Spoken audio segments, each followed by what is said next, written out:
જય શ્રી કૃષ્ણ મિત્રો, આપ સૌ મિત્રોનું મારી ચેનલમાં હાર્દિક સ્વાગત છે. મિત્રો, પુરુષોત્તમ માસને થોડા દિવસો જ બાકી રહ્યા છે. આપ સૌ વ્રત, તપ, ધ્યાન, સ્નાન, દાન વગેરે કરી રહ્યા હશો. મિત્રો, આજની વિડીયોમાં આપણે અધ્યાય 23માં મહાત્મ્ય સાંભળશું. આની પહેલાંના અધ્યાયમાં આપણે પુરુષોત્તમ માસની પૂજન વિધિ, વ્રતના નિયમો વગેરે મહર્ષિ વાલ્મીકી દ્રઢધન્વાને સંભળાવી રહ્યા હતા. હવે આજની વિડીયોમાં આપણે અધ્યાય 23 સાંભળશું.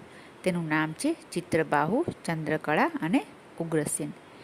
અધ્યાય 23ની વિડીયોમાં આપણે પુરુષોત્તમ માસમાં દીપદાનનું શું મહત્વ છે તેના વિશે મહર્ષિ વાલ્મીકી રાજા દ્રઢધન્વાને વિસ્તારથી જણાવી રહ્યા છે.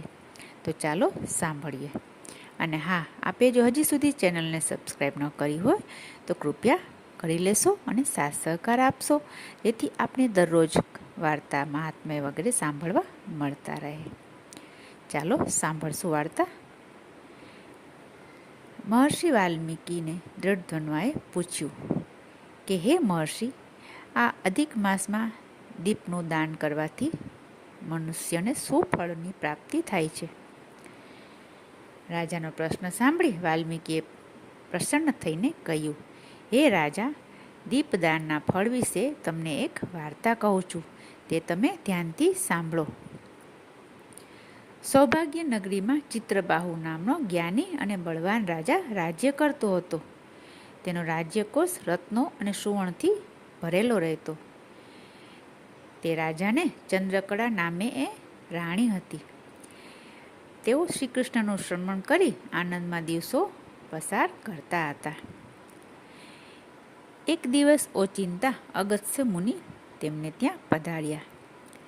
તેમને આવેલા જોઈ રાજા રાણીએ આદર સત્કાર કર્યું અને સન્માન આપીને પાદ પ્રક્ષાલન કરી તેમનું પૂજન કર્યું.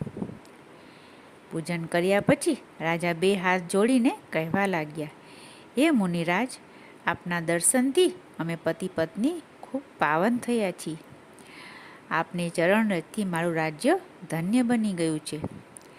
મારી બધી જ ઈચ્છાઓ પૂર્ણ પામી છે. મને જીવનથી સંતોષ છે. હવે મને કોઈ વસ્તુની અપેક્ષા રહી નથી. હું આપના ચરણોમાં મારું સમગ્ર રાજ્ય અર્પણ કરું છું. તેને તમે સ્વીકારવાની કૃપા કરો.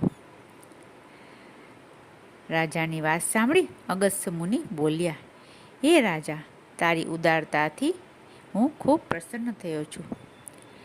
ઘરમાં રહો કે વનમાં રહો, જો ધ્યાન હરિચરણમાં હોય તો બધું જ સરખું છે. તારી દક્ષિણાનો હું અનાદર કરતો નથી, પરંતુ આજથી આ મારું સમગ્ર રાજ્ય તને વહીવટ કરવા માટે સોંપું છું અને આજ્ઞા કરું છું કે તું નિર્લેપ ભાવે રાજ્યભાર સંભાળજે. હવે તારું કલ્યાણ થાવ. એમ કહી મુનિએ વિદાય માગી. એટલામાં રાણી ચંદ્રકળા ત્યાં આવી પહોંચ્યા. તેનો મનોભાવ જાણી લઈ રાજાએ પૂછ્યું, હે મુનિરાજ, અમોને આ રાજવૈભવ, આ સુખ કયા પુણ્યના કર્મના ફળના લીધે મળ્યા હશે, તે અમને કહેવાની કૃપા કરો. રાજાનો પ્રશ્ન સાંભળી અગસ્ત્ય મુનિ બોલ્યા, હે રાજા, પૂર્વજન્મમાં તું ચમત્કાર નગરમાં મણિગ્રીવ નામનો શૂદ્ર હતો. તું ખૂબ નાસ્તિક, પાપી અને દુષ્ટ સ્વભાવનો હતો, પરંતુ તારી સ્ત્રી પતિવ્રતા હતી.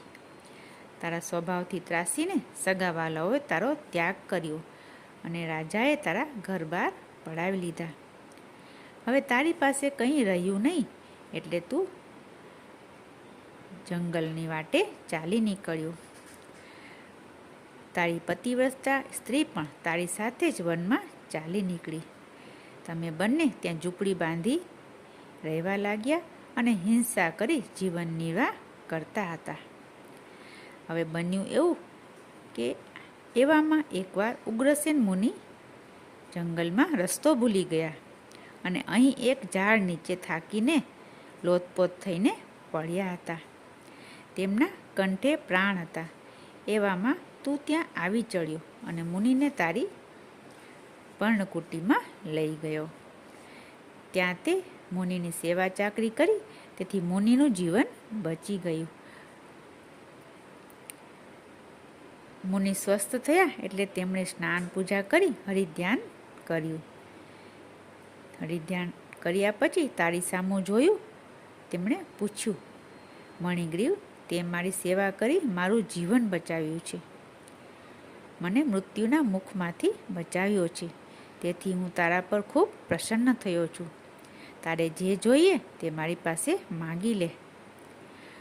મુનિરાજના મધુર વચનો સાંભળી મણિગ્રીવે પોતાની વિતક કથા કહી સંભળાવી. હવે આગળની કથા આપણે અધ્યાય 24માં બીજી વિડીયોમાં સાંભળશું. આશા રાખું છું આપને વિડીયો સારી લાગી હશે.